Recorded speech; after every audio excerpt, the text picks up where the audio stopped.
Inside a weathered southern diner bathed in the sunlight, a black single mother quietly yet firmly stood up to protect a weary Hell's Angel biker from the threat of two armed police officers. That choice made the entire town turn its back on her, but what happened next would bring even the hardest hearts to tears. Inside the small diner, Danielle Parker, a woman in her 30s, carefully wiped down the worn wooden table by the window, as if each stroke on the tablecloth was a prayer for something nameless.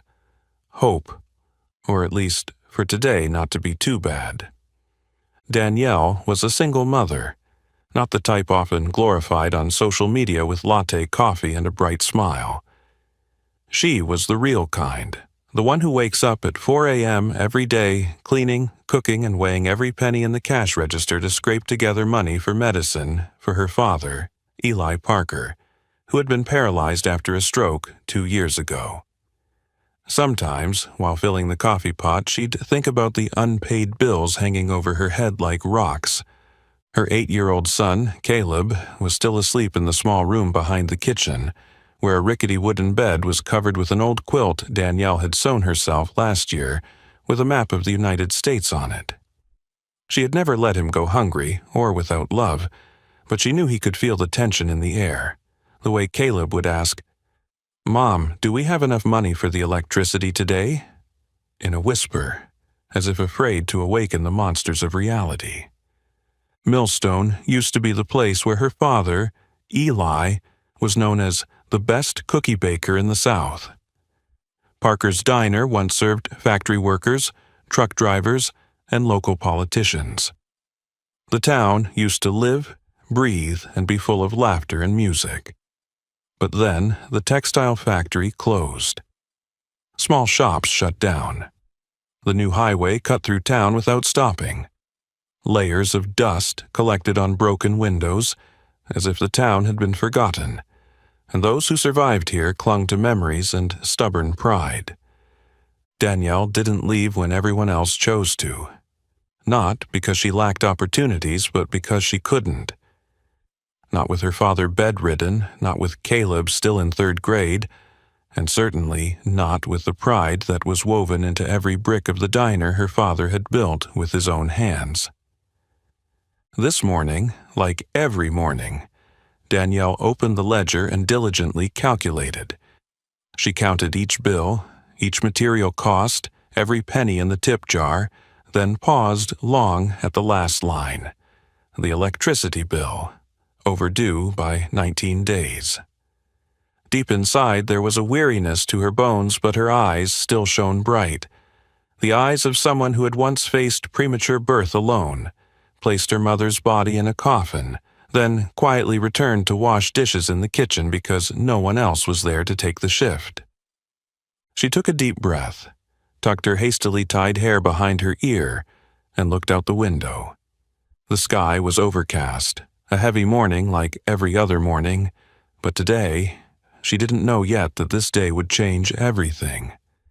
Not with the wind of fate, but with a heavy step, the familiar sound of the doorbell, and a man wearing the jacket that everyone feared, except for her.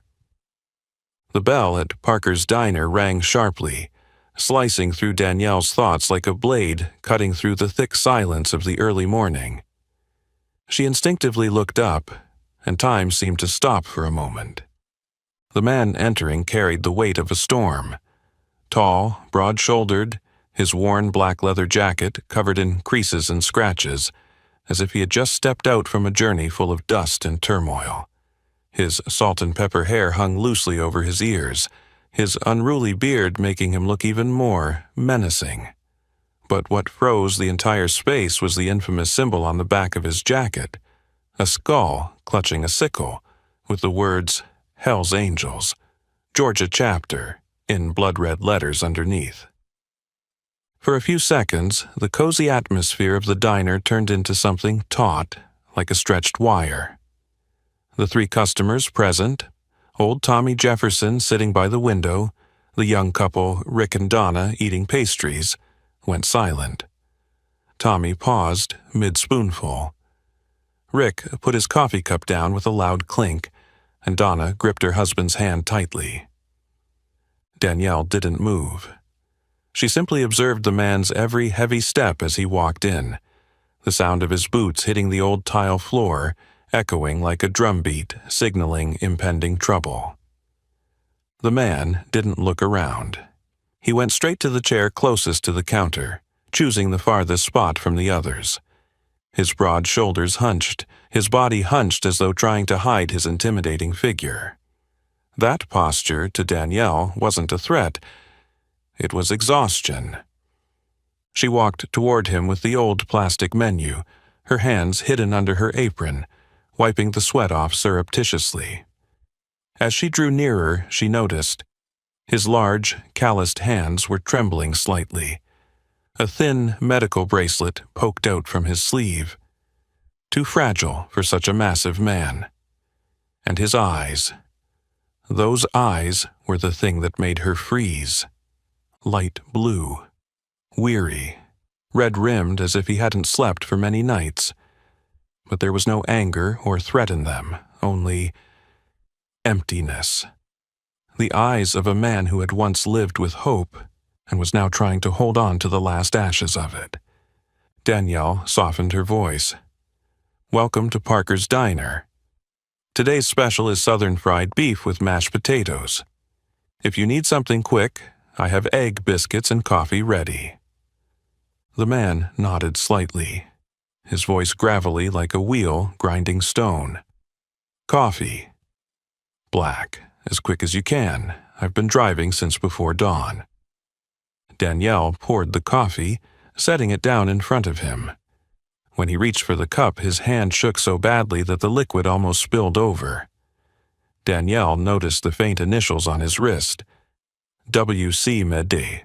She recognized it as short for Willow Creek Medical Center, a nearby county hospital. "Do you have someone at Willow Creek?" she asked gently. The man didn't respond right away. He stared at the coffee cup for a long time, as if the cup itself held the portal to a place he didn't want to return to. "My daughter, Jessie, 13, end stage." The answer fell into the space like a cold blow. Danielle swallowed hard. As a mother, she didn't need many words to understand. The sleepless nights, the silent prayers, the helplessness in the face of illness. It was all written on the face of this stranger. I'm so sorry," she said, and meant it. Hank nodded, saying nothing. Danielle turned away to hide her reddened eyes. When she called the order to the kitchen, she felt the eyes behind her. Cold, fearful, suspicious. But like so many times in her life, she chose not to look back. That man wasn't the sickle symbol on his jacket. He was a father. Nothing more, nothing less. And no one in this diner, not even her, had the right to forget that. Then the doorbell rang again. But this time, it wasn't the metallic chime welcoming a guest. It was like the air cracking open before the storm arrives. As the bell at Parker's Diner rang, Danielle barely had time to turn around before she felt the air behind her tighten. A strange atmosphere swept in. Not a breeze, but an invisible pressure that made her palms suddenly sweat. She turned and saw them. Sheriff Brent Holloway, in his faded olive-green uniform with frayed edges at the collar and shoulders, his meticulously polished boots as if he had just come from a parade, walked into the diner with a face bearing two distinct expressions, the confidence of someone familiar with power, and the smug pleasure of someone about to catch prey. Beside him was Deputy Alicia Monroe, younger, slender, her gaze wavering between professionalism and discomfort, as if she didn't truly want to be there either. Brent took measured steps toward the counter, where Hank still sat quietly with his steaming cup of coffee. Danielle felt her throat go dry, but she held her gaze steady, neither lowering her eyes nor looking away. After all, she had nothing left to lose. "Well, well," Brent said loudly, his voice raspy and drawn out, as though he meant for everyone in the diner to hear. It's been a while since we've seen a special type like this around Millstone." No one laughed. No one spoke. Hank didn't turn his head, nor did he respond. He only tightened his grip on the coffee cup. Danielle saw that movement, not out of fear, but out of endurance. "I'm just here for breakfast," Danielle spoke, her voice calmer than she felt inside. "No trouble, no complaints, just another customer like anyone else." Brent smirked, then leaned one elbow on the counter, clearly invading Hank's personal space. He glanced down at the symbol on the back of Hank's jacket and nodded knowingly. "Hell's Angels, huh? Let me guess. Drugs, guns, theft? Or maybe you're just here to stir up some trouble in this town." The empty accusation was thrown out by Brent like a baited hook. But Hank didn't bite. He simply spoke slowly, his voice low and gravelly. "I'm here because my daughter is dying. I don't have time for power plays." Deputy Alicia blinked, glancing away slightly. Clearly, Hank's words had struck a nerve in her conscience. Danielle couldn't stand it any longer. She dropped the towel she was wiping the counter with, stood up straight, and met Brent's eyes as if looking at a former classmate who had forgotten the reason they wore a uniform. "He hasn't done anything wrong, Brent. This is a diner, not a checkpoint. If you want to arrest someone, you need a clear reason." Brent turned his head, his gaze cutting like a knife. "A clear reason?" he sneered. "You really think that jacket doesn't say anything? Guys wearing death symbols don't come here for biscuits." "I don't see the jacket," Danielle replied flatly. "I see his eyes, his hands are shaking. There's a hospital bracelet on his wrist. He's not here to cause trouble. He just needs a meal, a little compassion." The diner fell silent. Brent sighed, standing up straighter.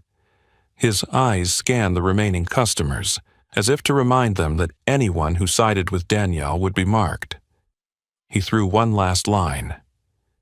"You're making a mistake. In this town, picking the wrong side can cost you everything." He gestured to Alicia. The young woman looked at Danielle for a long moment, then nodded subtly, a nod filled with guilt, but also silent agreement. She followed Brent out of the diner. The door closed, and the bell rang again. This time, not with sharpness, but with a quiet, choking sound. Danielle let out a breath, then turned back to the counter pouring more coffee for Hank. She spoke softly, her eyes never leaving his hands. "Today's breakfast is on me. You don't have to pay." Hank looked up, surprised. Something in his eyes changed. Not the usual gratitude, but a sense of brokenness being mended. "I'm not here to be pitied," he murmured. "I'm not pitying you," Danielle replied. "I just believe sometimes the right thing to do is to offer a tired person breakfast." Hank was silent. After a long moment, he nodded, slowly, heavily. Not because words were lacking, but because for the first time in many days someone treated him like a human. Danielle said nothing more. But she knew. The confrontation had drawn a line, and without hesitation she had chosen the side with fewer people, but the one that was right. Hank sat silently with his steaming cup of coffee in front of him, his gaze fixed on the window misted with the pale light of the morning. Danielle turned back to the counter, beginning to prepare the fried chicken exactly as her father had taught her.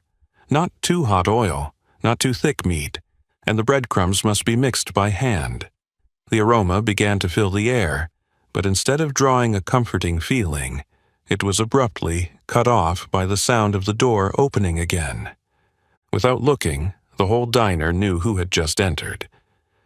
Sheriff Brent Holloway, tall, salt and pepper hair slicked back, a face carved from cold stone, his uniform sharp and fully equipped, and a shiny black handgun conspicuously strapped to his left hip. entered with the manner of someone who believed the entire place was his domain. Right behind him was Deputy Alicia Monroe, her face contorted, as though unsure whether she should even be there. Brent didn't greet anyone. He merely swept his eyes across the room, and they immediately fixated on Hank Morrison's worn leather jacket. He walked toward the counter, each step thudding down on the floor, making the air in the diner feel heavier with each beat. "Oh," Brent spoke, his voice tinged with a cold metallic edge. "I didn't expect Millstone to host a Hell's Angel." Hank didn't answer. He kept his hand wrapped around the coffee cup, his eyes never leaving the sunlight outside. The silence clearly irritated Brent. He wasn't used to being ignored. "I asked, are you going to answer?" Brent's voice grew sharper as he pointed at the Hell's Angels logo on Hank's jacket. "Do you know we have orders to monitor anyone wearing this symbol?" His hand lightly brushed against the grip of his gun. Danielle, standing behind the counter with a spoon still in her hand, paused in mid-motion. Hank turned slowly, his voice still even, though it was deeper now. "I'm sitting still, drinking coffee, waiting for breakfast. If this town has a law against having breakfast while wearing a leather jacket, feel free to call your lawyer." Brent sneered. He didn't like being responded to, especially not by someone he'd mentally categorized as scum of society. "I demand identification, now." Hank calmly unzipped his jacket, reaching inside. But as soon as the movement began, Brent took half a step back, his right hand sliding straight to his gun. It all happened in less than a second, but for Danielle, it felt like the whole world just stopped. She immediately dropped the spoon, stepped out from behind the counter, and stood between Brent and Hank. Her voice wasn't loud, but it was clear, sharp like a thin blade cutting through the air. "Enough. He's a customer. He's not pulling out a gun, he's pulling out a wallet. If there's no official reason, I suggest you leave my diner." Brent halted, his hand still hovering over his gun, his eyes locked on Danielle's face, as if measuring how much she was worth to be crushed. "You're interfering with a police investigation," he said through gritted teeth. "I'm protecting my space, and I don't see anything worth investigating in a man sitting quietly, drinking coffee, and waiting for the meal I'm making." The air was so thick with tension that even the sound of a spoon falling to the floor could have set it off. Alicia, standing behind Brent, finally spoke up, her voice small but firm with embarrassment. "Brent, he hasn't done anything threatening." Brent turned to look at Alicia, and his gaze made it clear to everyone in the diner that this disagreement would not be ignored easily, but he didn't say anything. He just sighed and turned back to Hank. "We'll be keeping an eye on you," he growled. "Hell's Angels have no place in this town." Danielle didn't flinch. She stood firm, like a wall between Hank and Brent. Brent stepped back, his eyes still fixed on Danielle, as if engraving her face into his memory. Then he nodded slightly, not as a greeting, but like an unspoken promise. "You've chosen your side, Danielle." Then he turned, pushing the door open. Alicia looked at Danielle, nodding once more, this time with respect. She followed Brent out, leaving the door to gently swing closed behind them. No one said anything for a few minutes afterward.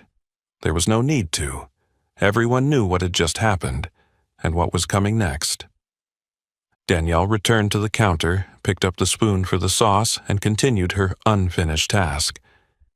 Her hand trembled slightly, but her eyes did not. She hadn't chosen to fight, she just chose not to bow her head. The sound of the doorbell still lingered like a slow final note as Brent Holloway disappeared behind the door. The air in Parker's diner remained thick, as if no one dared to exhale. Danielle stood behind the counter, her hand still gently gripping the stainless steel spoon, her gaze fixed on the door that had just closed. But what sent a chill down her spine was not the heavy footsteps Brent had left behind, but the final look he had given her, a look not filled with immediate anger, but with the implication of a calculated plan for revenge. The diner was silent. No one coughed. No spoon clinked against a porcelain cup. That silence was louder than any judgment. It was the proof of a small community where everyone was afraid of being implicated. Everyone just wanted to live in peace, and Danielle, she had just lost that. Rick, the young man sitting with his wife earlier, leaned forward and stood up. Donna quickly grabbed her purse, not meeting anyone's eyes. Rick placed money on the table, more than what they had eaten, as if trying to buy silence. As he walked past Danielle, he spoke quietly, not exactly reproachful, but sharp enough to cut. "You should be careful. This is Millstone, not Atlanta." They walked out quickly, almost hurriedly, not because they feared Hank, but because they feared what might come next. Tommy Jefferson, the widowed old man, who had come to the diner every week since Eli Parker was still strong, stood up more slowly. He left a coin in his coffee cup and shook his head slightly at Danielle. "Your father was a good man, but these days, being too good can be a burden." Those words chilled Danielle more than any threat. She didn't answer. She just nodded, accepting a sad truth she couldn't fight. The door rang again as he left. Only 2 people remained, Danielle and Hank Morrison. The large man still sat quietly, his gaze fixed on the street. A light breeze blew through the gap in the door, making the receipt papers on the counter flutter. Danielle stepped out, placing the plate of food in front of him. Crispy fried chicken, smooth mashed potatoes, rich brown gravy, and 2 slices of buttered toast with crisp edges. A simple meal her father used to say, "It might not heal, but at least it'll make you feel worth a full stomach."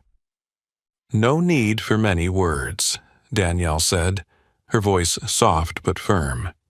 "Eat. You're safe here." Hank looked at her for a long moment, then nodded. He started eating, as if he'd forgotten the feeling of a hot meal. Danielle returned to the counter, wiping down the table, her mind in turmoil. She knew she had just pulled the rug from under her feet. The reputation of Parker's Diner, the trust of the town, the silent support of the regulars, it all just walked out with Brent Holloway. But strangely, she didn't feel regret.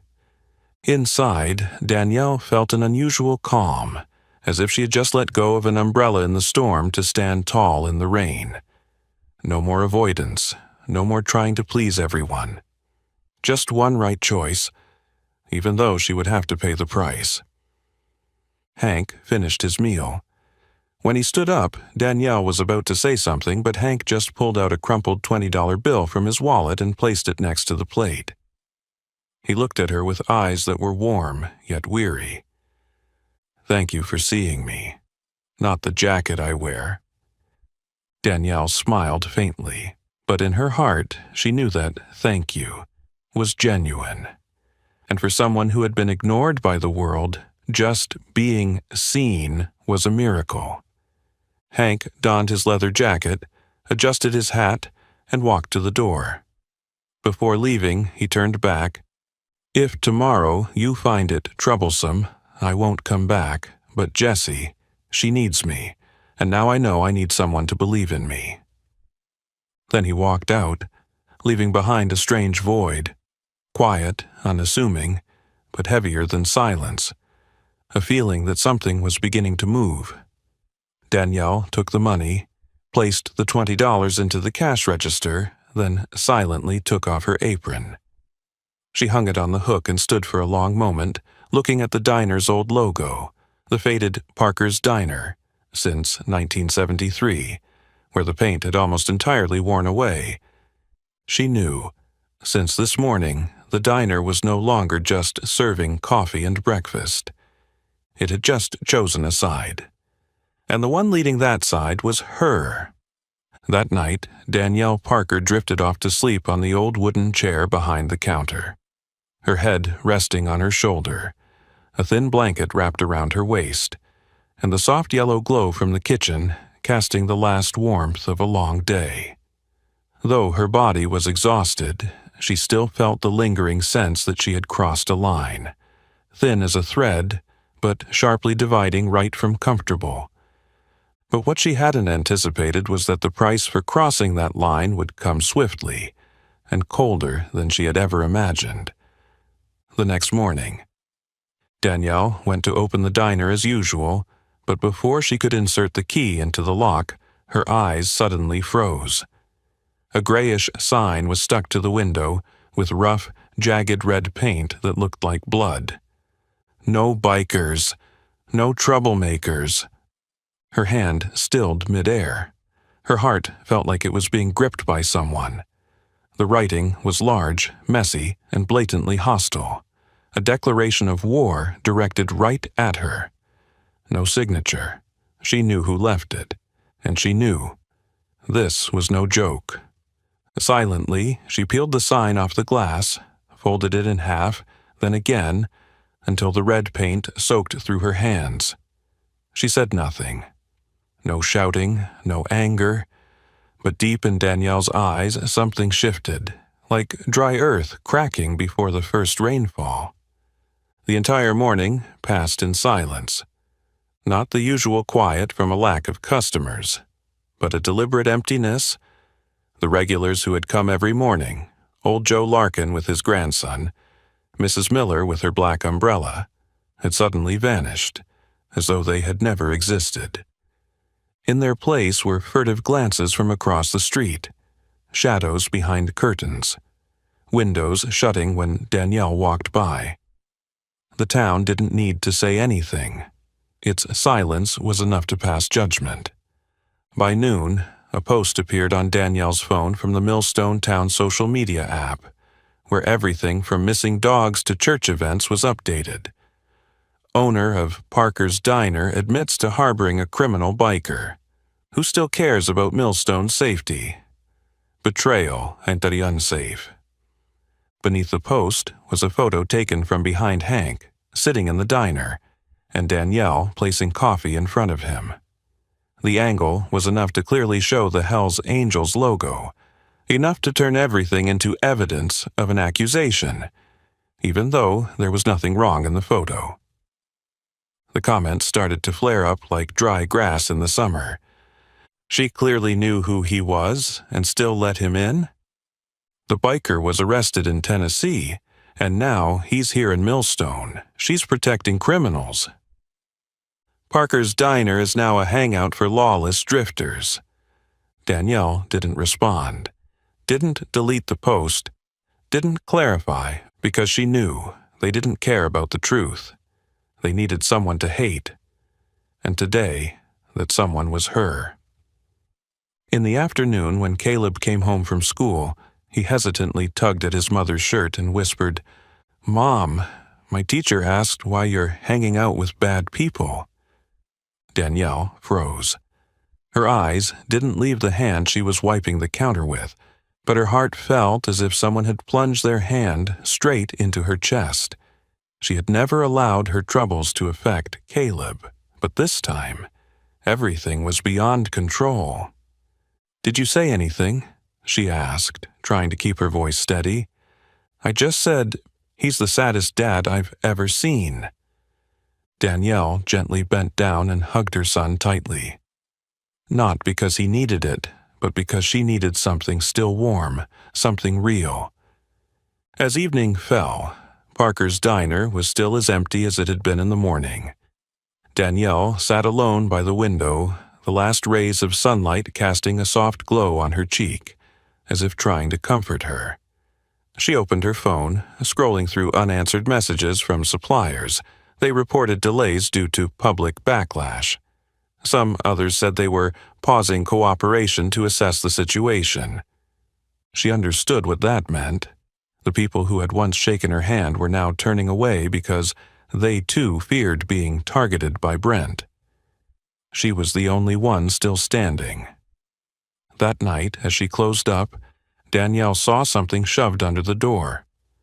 She bent down and picked it up, a color-printed flyer with a short message. "Millstone doesn't need you. Leave." No one signed it. No one came forward. But to Danielle, no one needed to admit it, because it was the town itself that was executing her with collective cowardice. She stepped out behind the diner and started a small fire in an old metal drum. The paper burned at the edges, the red letters fading into the flames. Danielle watched not with anger, but with cold, steel-like determination. No one in this town understood one thing. Fear had been her companion for a long time, but since yesterday, they were no longer walking the same road.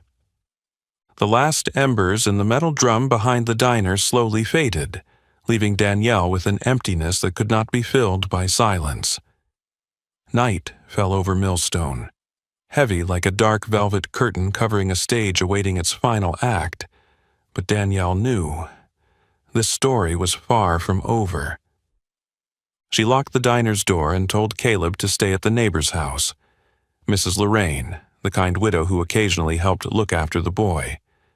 Then Danielle drove away from the familiar main street, heading toward the Willow Creek Medical Center, where her father, Eli Parker, had been receiving long-term care after a stroke 3 years ago. The hospital hallway was quiet, as if it too was holding its breath. The cold white glow of the fluorescent lights stretched across the ceiling, casting Danielle's shadow on the polished floor. She stopped in front of room 214, standing for a long while with the door handle in her hand, as if trying to gather the strength she had spent the entire day not to crumble. When she entered, the rhythmic beeping of the heart monitor filled the silence like the ticking of a clock, counting the moments left unsaid. Eli lay there, much thinner now, his frail body resembling an unfinished piece of memory from the past, but his eyes were still open, slowly recognizing his daughter. Danielle smiled softly. She pulled a wooden chair closer, sat beside the bed, and gently took his hand. A hand that had once been strong and powerful, now dry and trembling, as if holding on to something only he and she could understand. "Today has been a long day, Dad," Danielle whispered, her thumb lightly stroking the back of his hand, just like he had comforted her when she was hurt as a child. "I know you can't speak, but if you're listening, I'll tell you." And so, in the pale white room, she told him. From the coffee she handed to a man she didn't know the name of, to the moment Brent Holloway reached for his gun, to the hastily written red-painted sign in front of the diner, and the venomous comments online. She recounted every look she received that day, the eyes that had once been friendly, but now avoided her like she carried a plague. And she even told him about Caleb's question about why his mom hung out with bad people. When she reached this point, her voice faltered. Not because she was weak, but because, for the first time, she felt she was fighting without any allies standing behind her. But Eli's hand was still in hers, and strangely it tightened slightly. Danielle took a deep breath, then leaned in closer and whispered into his ear, "I don't regret it, Dad. You taught me to do what's right. And today, what's right is standing by someone who has no one else to stand with." Amid the cold mechanical sounds of medical devices, those words felt like an invisible thread, connecting the past and the present, the roots and the branches, father and daughter. A tear silently fell onto her wrist. It was unclear whether it came from Danielle or from the eyes of the man who could no longer speak. But she felt it, and she understood. Eli knew. He heard, and he agreed. Before leaving, Danielle stood, smoothed his hair, and fixed the blanket that had shifted to one side. Then she bent down and kissed his bony hand, as if performing a sacred ritual just for them. "I know. If it were you, you'd pour him a coffee." He didn't answer, but the heart monitor still beeped steadily. There was still life. There was still memory. Danielle turned off the room light, leaving only the faint glow of the nightlight beside the bed. She walked out into the cold hallway, leaving behind the image of the man who had once been the pillar of an entire community, now a silent pillar for her courage. Out in the parking lot, the night wind had risen. Danielle stood beside the old pickup truck, looking up at the moonless sky. She reminded herself, this was no longer about a stranger in a biker jacket. This was about how a woman, a single mother, chose to keep her father's teachings in her heart, in a world that was telling her to remain silent. And she did not remain silent. Returning from the hospital at dawn, Danielle Parker didn't sleep. She lay still on the old couch behind the kitchen counter, her eyes fixed on the ceiling, her mind racing through 100 thoughts, but her heart held on to just one. She had done the right thing. And if she had to do it again, she would still pour coffee for Hank Morrison, still step between him and the gun Brent Holloway had placed his hand on. As the first light of day began to seep through the diner's window, Danielle stood up, adjusted her shirt, and wiped the grease stains off the kitchen counter, as if she were adjusting herself after a stormy night. Everything still looked the same as yesterday, only different in one way. Today, she was more ready. The diner opened at 6:30, but by 9 a.m., Parker's Diner was still empty. Not the kind of emptiness that comes from a lack of customers, but an intentional void. The regulars who came every morning, Joe Larkin taking his grandson to school, Mrs. Miller with her black umbrella, had suddenly disappeared, as though they had never existed. Instead, there were furtive glances from across the street. Shadows behind curtains. Windows closing when Danielle walked by.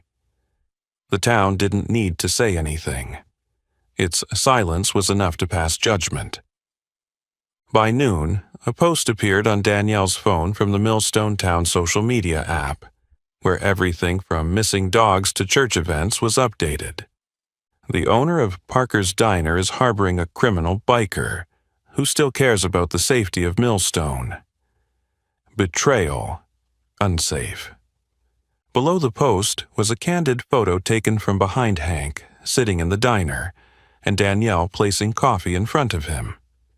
The angle was enough to clearly show the Hell's Angels logo, enough to turn everything into evidence of an accusation, even though there was no wrongdoing in the photo. The comments started to flare up like dry grass in the summer. She clearly knew who he was, and still let him in. The biker was arrested in Tennessee, and now he's here in Millstone. She's protecting criminals. Parker's Diner is now a hangout for lawless drifters. Danielle didn't respond. Didn't delete the post, didn't clarify, because she knew they didn't care about the truth. They needed someone to hate, and today that someone was her. In the afternoon, when Caleb came home from school, the boy shyly tugged at his mother's shirt and whispered, "Mom, my teacher asked why you're hanging out with bad people." Danielle froze. Her eyes didn't leave the hand she was wiping the counter with, but her heart felt as if someone had thrust their hand into her chest. She had never let her personal issues affect Caleb, but this time, everything was beyond control. "Did you say anything?" she asked, trying to keep her voice steady. "I just said, he's the saddest dad I've ever seen." Danielle gently bent down and hugged her son tightly, not because he needed it, but because she needed something still warm, something real. As evening fell, Parker's Diner was still as empty as it had been in the morning. Danielle sat alone by the window, the last rays of sunlight casting a soft glow on her cheek, as if trying to comfort her. She opened her phone, scrolling through unanswered messages from suppliers. They reported delays due to public backlash. Some others said they were pausing cooperation to assess the situation. She understood what that meant. The people who had once shaken her hand were now turning away because they too feared being targeted by Brent. She was the only one still standing. That night, as she closed up, Danielle saw something shoved under the door. She bent down and picked it up. A color-printed flyer with a short message. Millstone doesn't need you. Leave. No one signed it. No one came forward. But to Danielle, no one needed to admit it, because it was the town itself that was executing her with collective cowardice. She stepped out behind the diner and started a small fire in an old metal drum. The paper burned at the edges, the red letters fading into the flames. Danielle watched not with anger, but with cold, steel-like determination. No one in this town understood one thing. Fear had been her companion for a long time, but since yesterday, they were no longer walking the same road. The next morning, Danielle went to open the diner as usual. But before she could insert the key into the lock, her eyes froze. A grayish sign was stuck to the window, with rough, jagged red paint that looked like blood. No bikers. No troublemakers. Her hand stilled midair. Her heart felt like it was being gripped by someone. The writing was large, messy, and blatantly hostile. A declaration of war directed right at her. No signature. She knew who left it, and she knew this was no joke. Silently, she peeled the sign off the glass, folded it in half, then again, until the red paint soaked through her hands. She said nothing. No shouting, no anger, but deep in Danielle's eyes something shifted, like dry earth cracking before the first rainfall. Returning from the hospital at dawn, Danielle Parker didn't sleep. She lay still on the old couch behind the kitchen counter, her eyes fixed on the weathered ceiling, her mind racing through 100 thoughts, but her heart held on to just one. She had done the right thing. And if she had to do it again, she would still pour coffee for Hank Morrison, still step between him and the gun that Brent Holloway had placed his hand on. As the first light of day began to seep through the diner's window, Danielle stood up, adjusted her shirt, and wiped the grease stains off the kitchen counter. As if she were adjusting herself after a stormy night, everything still looked the same as yesterday, only different in one way. Today, she was more ready. The diner opened at 6:30, but by 9 a.m., Parker's diner was still empty. Not the kind of emptiness that comes from a lack of customers, but an intentional void. The regulars who came every morning, Joe Larkin taking his grandson to school, Mrs. Miller with her black umbrella, had suddenly disappeared, as though they had never existed. Instead, there were furtive glances from across the street, shadows behind curtains, windows closing when Danielle walked by. The town didn't need to say anything. Its silence was enough to pass judgment. By noon, a post appeared on Danielle's phone from the Millstone Town social media app, where everything from missing dogs to church events was updated. The owner of Parker's Diner is harboring a criminal biker. Who still cares about the safety of Millstone? Betrayal. Unsafe. Below the post was a candid photo taken from behind Hank sitting in the diner, and Danielle placing coffee in front of him. The angle was enough to clearly show the Hell's Angels logo, enough to turn everything into evidence of an accusation, even though there was no wrongdoing in the photo. The comments started to flare up like dry grass in the summer. She clearly knew who he was and still let him in. The biker was arrested in Tennessee, and now he's here in Millstone. She's protecting criminals. Parker's Diner is now a hangout for lawless drifters. Danielle didn't respond, didn't delete the post, didn't clarify because she knew. They didn't care about the truth. They needed someone to hate. And today, that someone was her.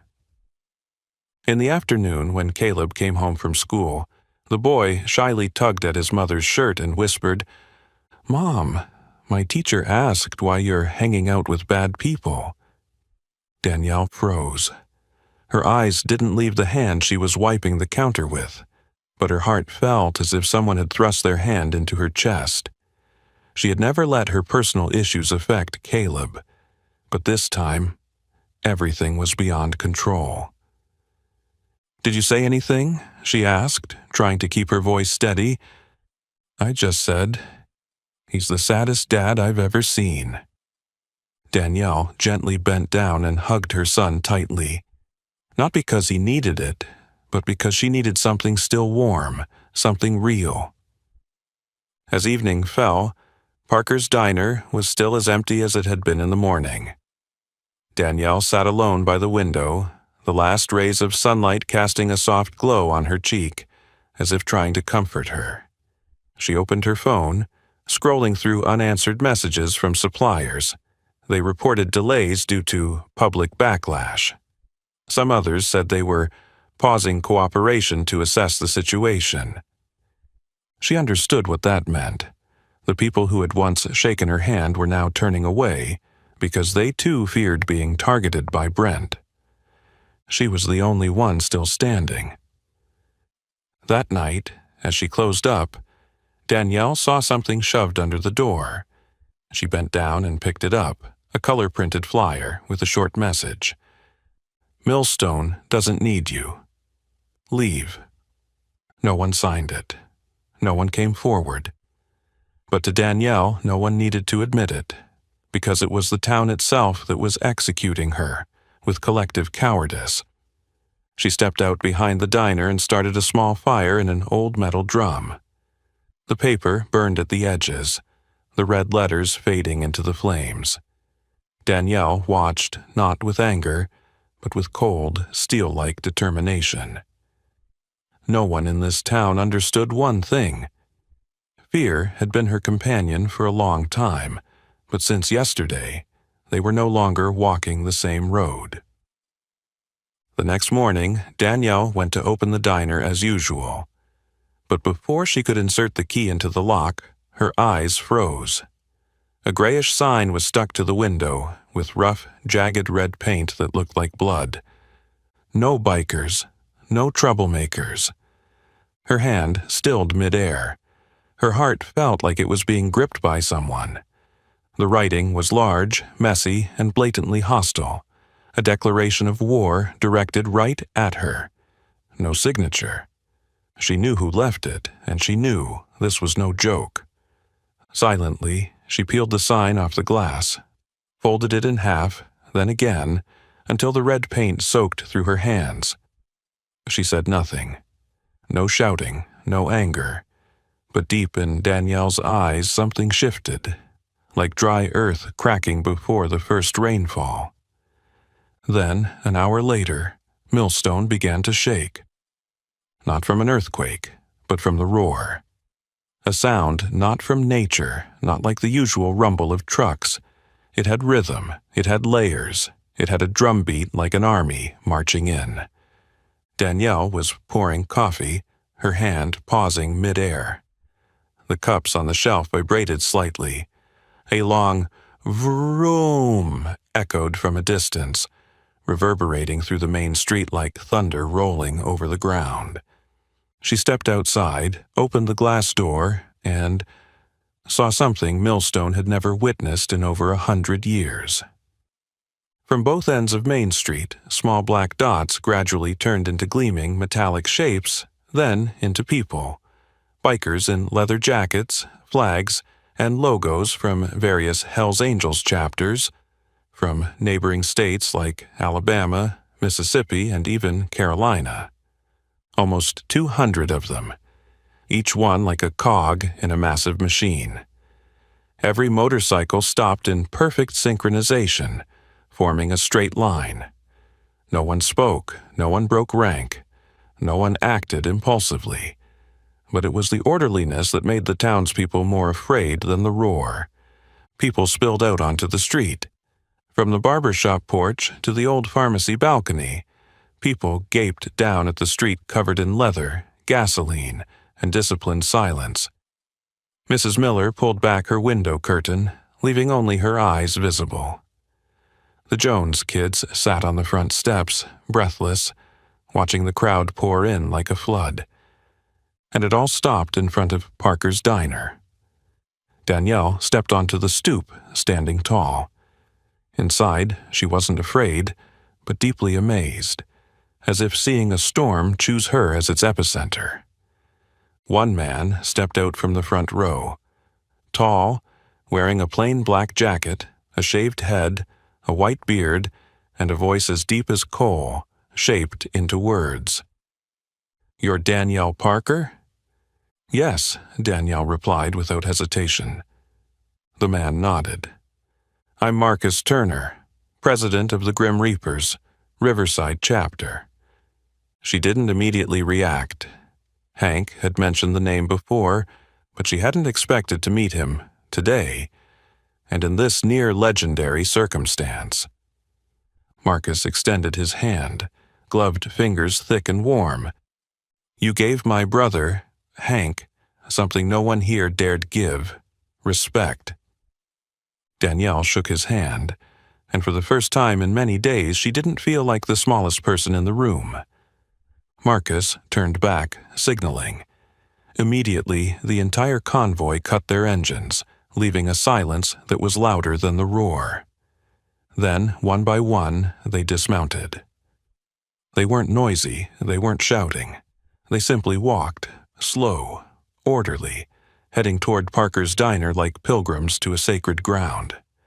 Some brought flowers, others carried small flags with the words, "Respect the kind," and a few brought food supplies, bags of coffee, bread, deli meat, things typically seen in community outreach. Danielle gasped, not because of the number of people, but because of the meaning.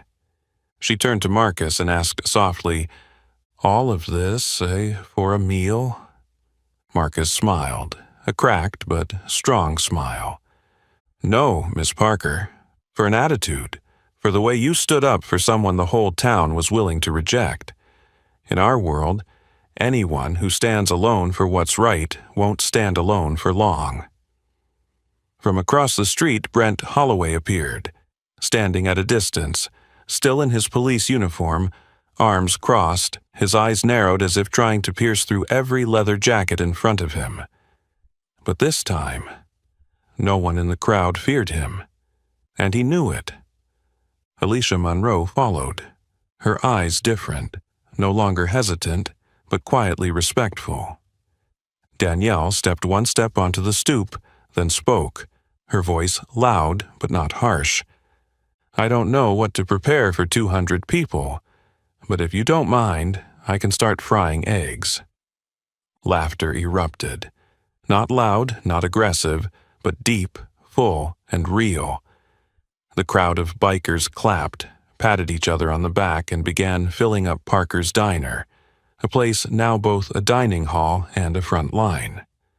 On the roof across the street, a small flag with a skull and wings fluttered in the morning breeze.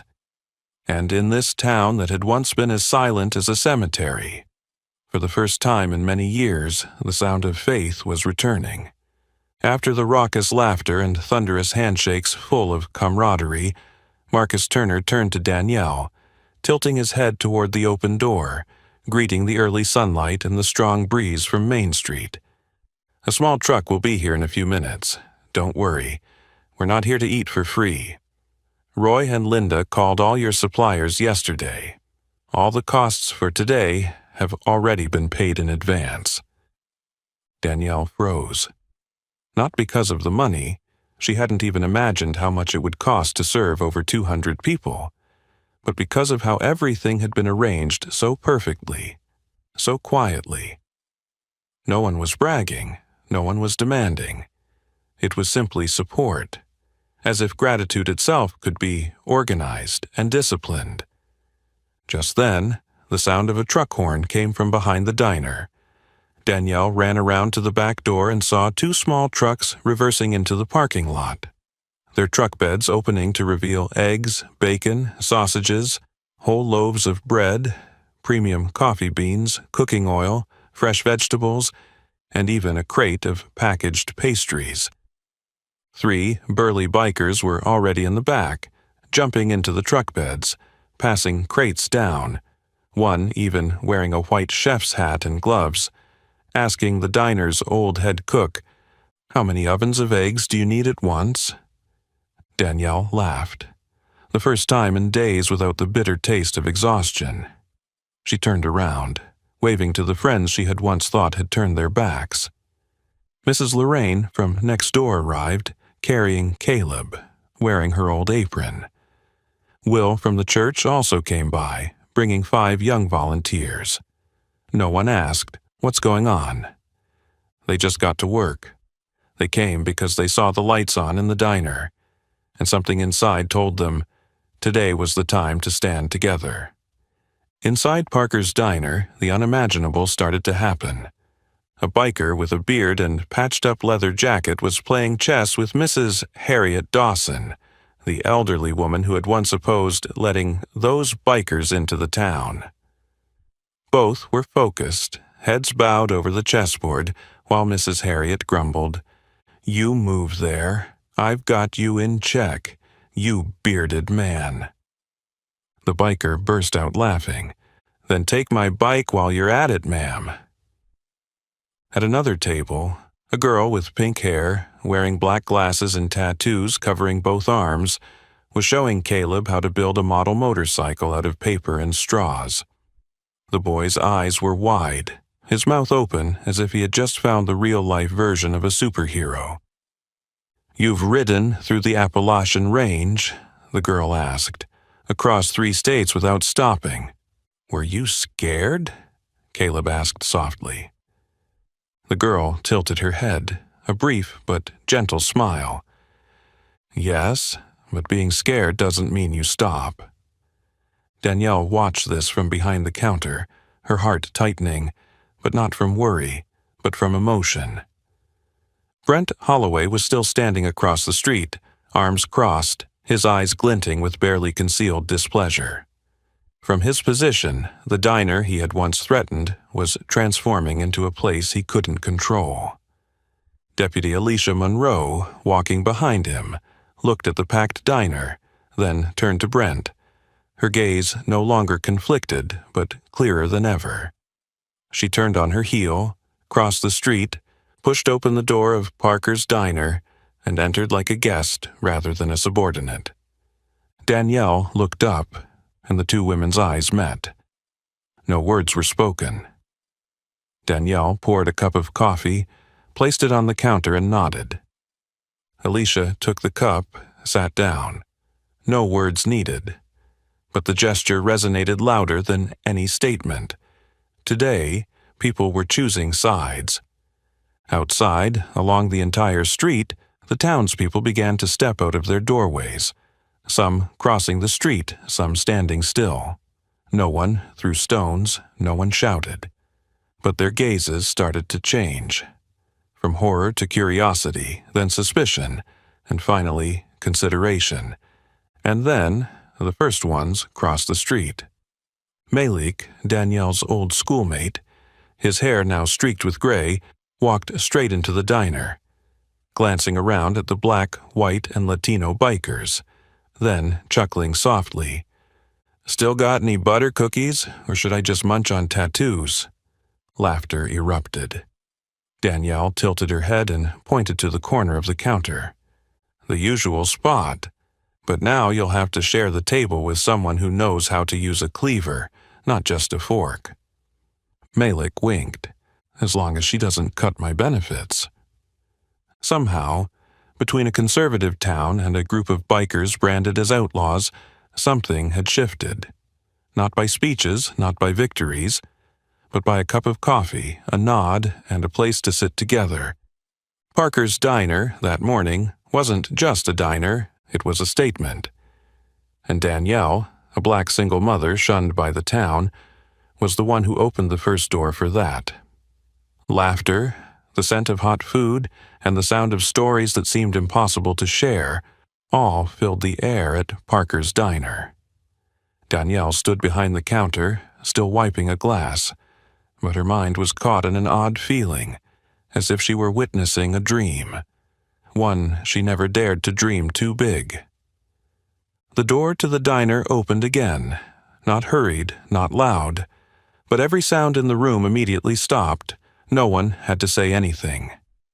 Marcus Turner walked in, slowly, like a ritual, as if he knew the weight of every step he was taking. His black leather jacket gleamed, broad shoulders, a square jaw, and short white hair. But what captured everyone's attention wasn't just his appearance. It was the patch sewn on the back of his jacket. President, Grim Reapers, MQ, Riverside, Chapter. He walked forward, the light from the window casting a halo across his nose, almost as if it was an aura of authority. In his hand, he held an old, worn leather cap, not to wear, but as a symbol of tradition. He nodded slightly to Danielle and then looked around the diner, from the bikers in leather jackets to Mrs. Harriet Dawson, Caleb, and even Melick, who was arranging the cookies. He raised his hand and waved, not too big, not prolonged, but immediately the room went silent as if a commander had given the signal. Marcus took a deep breath and spoke, his voice thick, resonating and deep like a drum in the middle of a harvest field. I know many of you in this room, and the town has heard stories about us. Stories from the press, from the police, from people who've never asked us directly. But today, I'm not here to explain about Grim Reapers. I'm here to talk about one person, a person who did what an entire community chose not to do. He turned toward Danielle, lifting his head slightly as a gesture of respect before swearing. She poured coffee for my brother when others pulled guns. She held the door open when the whole town put up a no-entry sign. And when they called her a traitor, she answered with a hot breakfast and a steady gaze. Marcus turned back to the whole room. From today, Parker's Diner is our friend, and anyone who touches this place touches all of my brothers. A second of silence, then an explosion. The sound of applause rumbled like thunder through the small diner. Boots stomped on the floor, whistles echoed, and hands clapped loudly. Even the townspeople who were still unfamiliar with the scene couldn't help but be swept into the energy. Mrs. Harriet slapped the table, her eyes moist. Caleb hugged Danielle from behind. Danielle stood frozen, not out of surprise, but out of emotion. For the first time in many years of carrying burdens, she wasn't alone in standing against it all. And the most absurd thing was, the people defending her today weren't the police or the mayor, but the very ones society labeled as dangerous. Marcus wasn't done. He waited for the crowd to quiet down, then turned his head toward the window where Brent Holloway stood across the street, his expression darkening as he saw that things had spiraled out of control. Marcus turned back and continued, this time not looking at Danielle or any of the bikers. His eyes locked straight at the door, as if he knew exactly who was listening. If anyone in this town, no matter who they are, no matter their position, intends to make life difficult for Parker's Diner because of what's happened, let me be clear, they won't be facing just a woman named Danielle Parker. They'll be facing a family, a crew, a community, a shared heart. There was no roar, no threats, just a statement, clear, precise, no room for doubt. At the counter, Danielle still couldn't speak. She just wiped the corner of her eyes. Caleb looked up at his mother, not fully understanding everything that had just happened, but feeling one thing for sure. Today, Mom was no longer alone. Alicia Monroe, sitting at the counter, gently set her coffee cup down. She exhaled, then, without looking toward Brent outside, said loudly enough for everyone to hear, "If anyone needs a witness, I stand with her." The diner erupted again. In Danielle's heart, for the first time, Millstone became a place she could call home, without needing to redraw the map of right and wrong. She never wanted to lead. She only wanted to protect a stranger, believing that everyone deserved to sit down and have a decent breakfast. Little did she know, that very act would redraw the power dynamics of an entire town. As the laughter died down and the atmosphere inside Parker's diner returned to a gentler rhythm, the coffee bubbling in the pot, the sound of eggs sizzling in the pan, the clinking of knives and spoons like a simple, harmonious melody, Danielle Parker still couldn't quite believe what had just happened. She had just experienced a morning that, only a day ago, she would have called impossible. The town of Millstone had witnessed a declaration that shook the very power structure that had existed through fear, and the one making that declaration stood by her. She was drying her hands behind the kitchen counter when the doorbell rang again. Not the lively, grand sound of the bikers from earlier, but one that made her stop mid-motion with just a single note. Danielle looked up, and then she saw Hank Morrison. He no longer wore the worn black leather jacket. Today, Hank was dressed in a neatly pressed checkered shirt, jeans that weren't covered in dust like usual, his hair combed back, and his beard trimmed. But more than anything, what stood out was his eyes. Still, the eyes that had once been filled with despair, with longing, with loss. But now, there was something new in them. Hope. Danielle stepped out from behind the counter, meeting him in the middle of the room, exactly where Marcus had stood earlier. Hank looked at her, a slow smile spreading across his face. The smile of a father holding good news, afraid to break it when it's finally spoken aloud. "Jessie." His voice caught in his throat. "The girl, she's showing signs of responding to treatment." Danielle's hand instinctively went to cover her mouth, her eyes wide, as if hearing a miracle. "The doctors won't say for sure, but today, for the first time in 3 weeks, the swelling numbers have started to stabilize. They're going to continue with the new treatment plan, but there's hope, Danielle. There's a real chance." Danielle couldn't hold back. She walked over, embracing Hank tightly as if he were her own flesh and blood. The hug wasn't tentative, it wasn't polite. It was deep, firm, and full of tears. I didn't think one small action could change so much," she whispered through her tears. Hank replied, his hand patting her back gently, a gesture from a man who had once been alone, now finding a place of support. "It didn't just change me, it changed my daughter, my whole family." When they pulled apart, Hank took a small folded piece of paper from his jacket pocket. He handed it to Danielle with both hands, as if it were something sacred. "Jessie wrote this.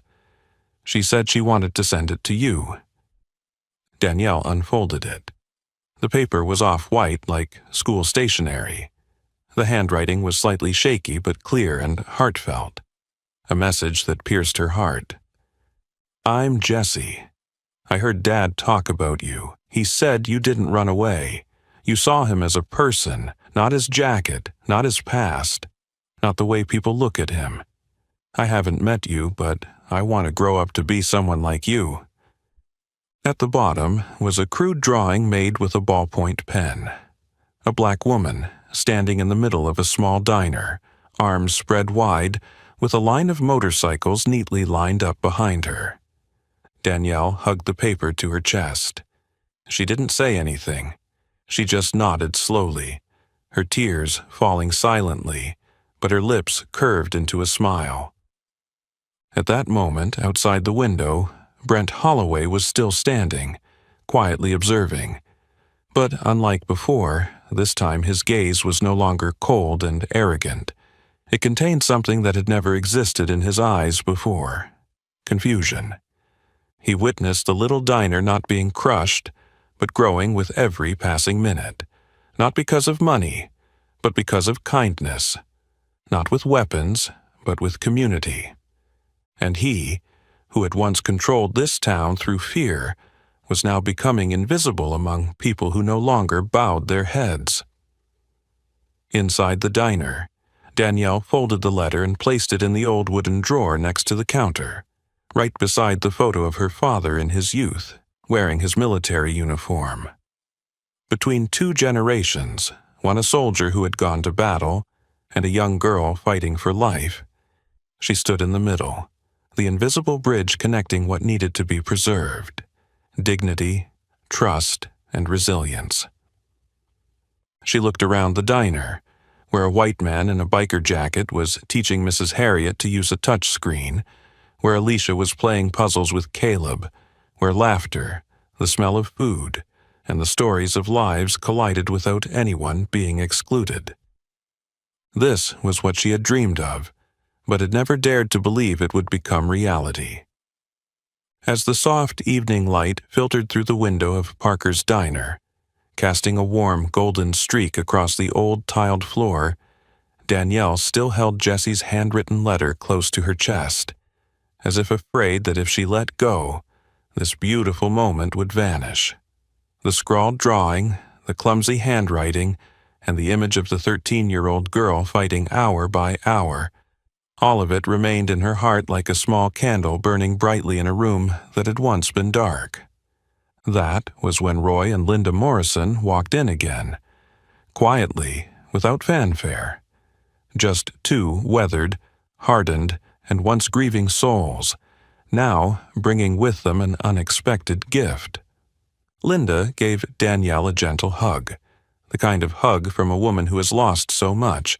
She's no longer afraid to show emotion. Roy silently placed a small brown leather-wrapped package on the counter, his face trying to hide some emotion that was on the verge of breaking through. "It's from Hank," Roy said. "And from all of us." Danielle touched the leather-wrapped package. It was soft, firm, and cool to the touch, like a promise. When she opened it, she froze. In her hands was a real biker jacket, meticulously sewn with every stitch. The back was embroidered with a clear, powerful message: Parker's Diner, friend of the Reapers, protected.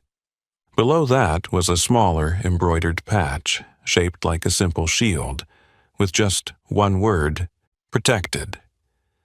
Danielle bit her lip, clutching the jacket to her chest like holding a victory that no one else could fully understand, because it didn't come from triumph, but from standing firm in the face of doubt.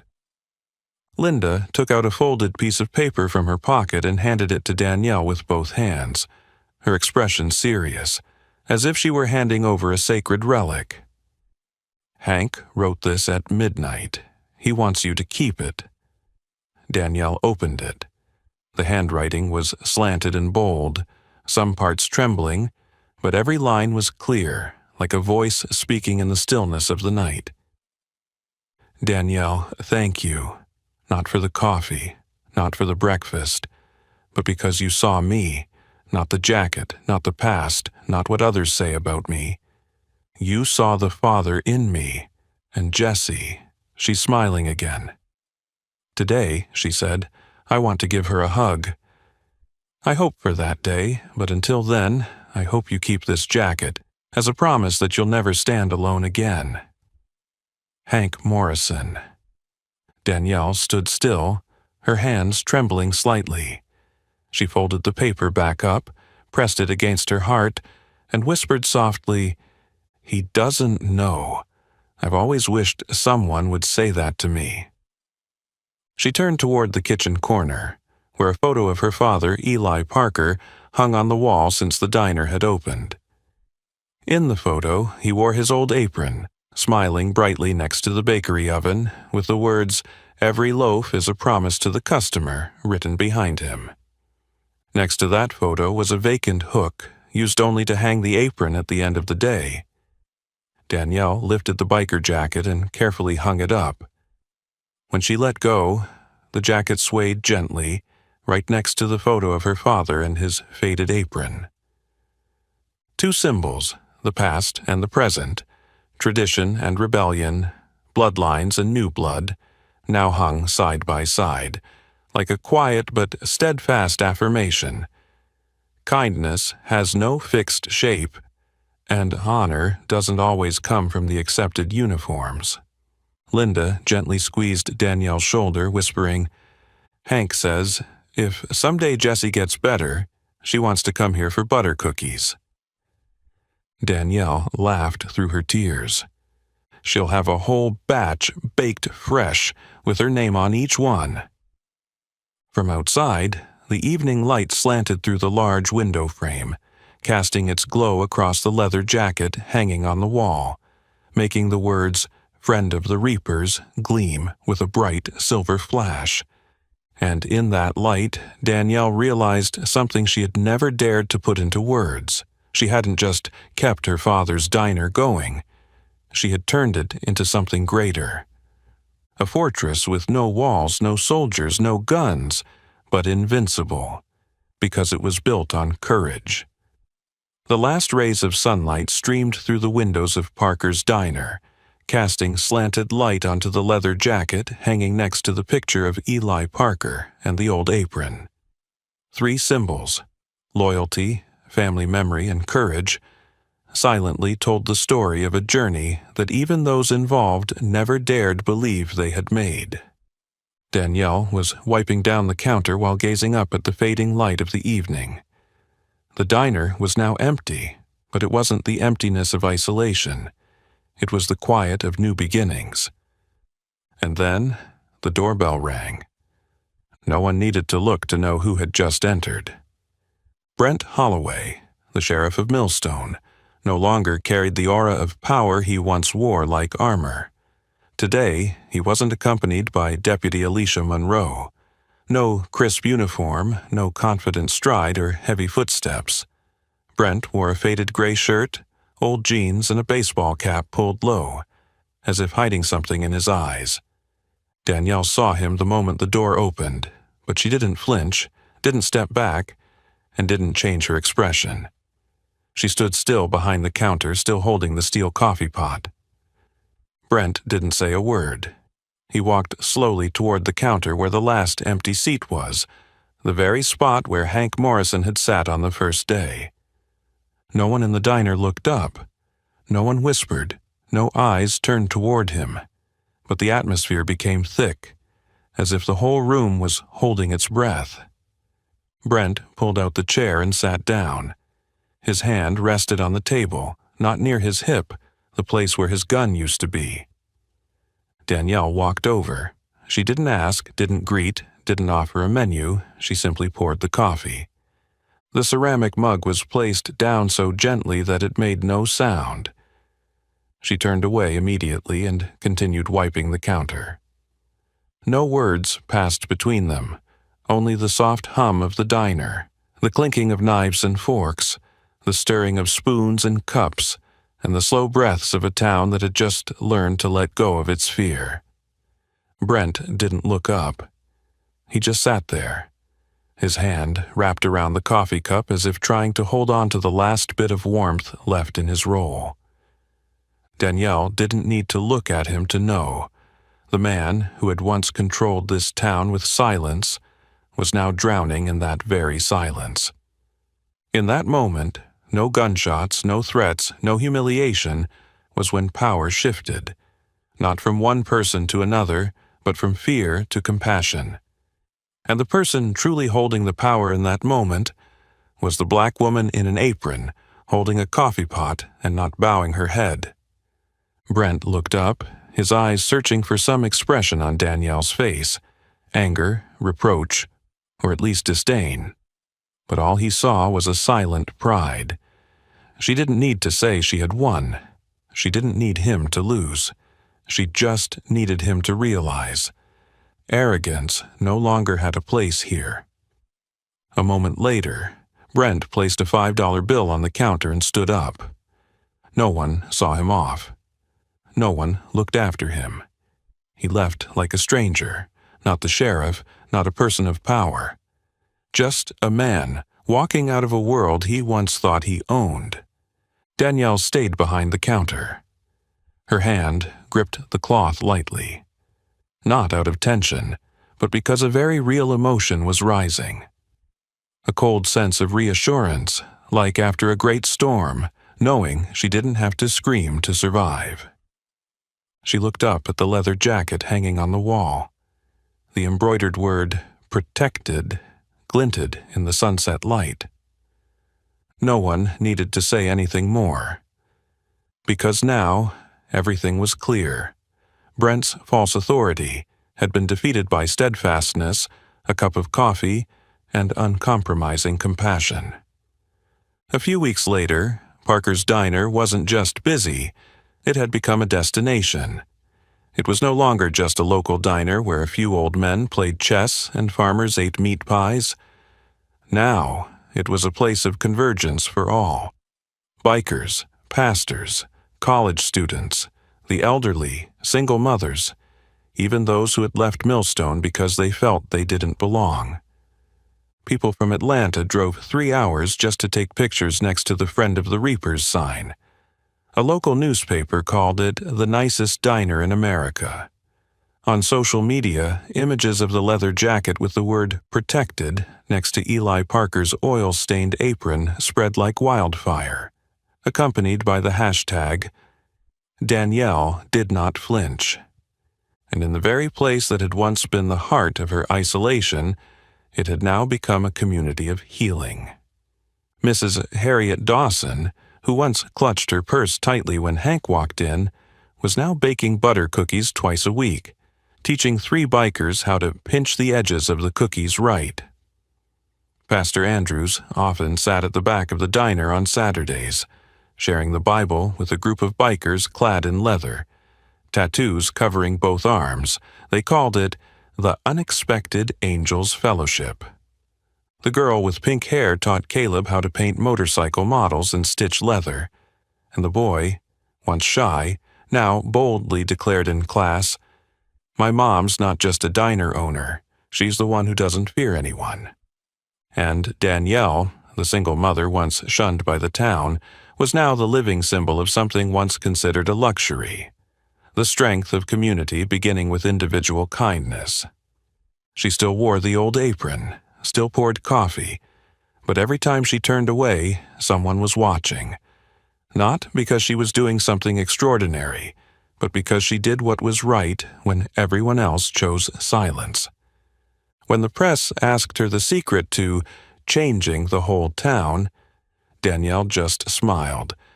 "I didn't change the town, I just didn't bow my head, and when you stand tall long enough sometimes, others will start to stand with you." Her father, Eli Parker, still lay in room 214, but each time Danielle visited, she told him about the new things happening, about the jacket hanging next to his photo, about the kids riding their bikes around the diner, about Jesse, who was getting better, learning to speak again after chemotherapy, and would be coming in soon for butter cookies. Each time, his hand still squeezed hers. No words, just the rhythm of his heartbeat. On one of the rare afternoons when the diner was quiet, Danielle stood by the glass door, looking out onto the street. On Main Street, she saw things she had never seen before. A town starting to look at each other with different eyes. No longer guarded, no longer divided, but with recognition, sometimes silently, but always genuinely.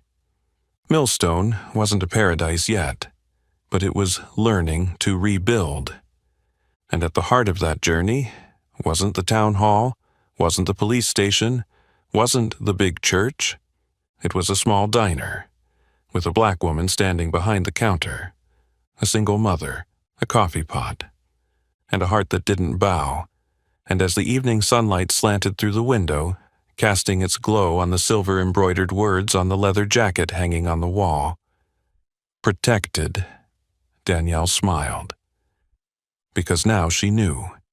True power doesn't come from making others bow their heads. True power is when you stand tall and make others want to stand tall with you. Could a black woman, a single mother, a small diner, and a cup of coffee change a whole town?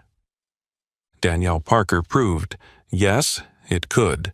She had no power, no backing, but she had something stronger than all, the courage to not bow down to injustice.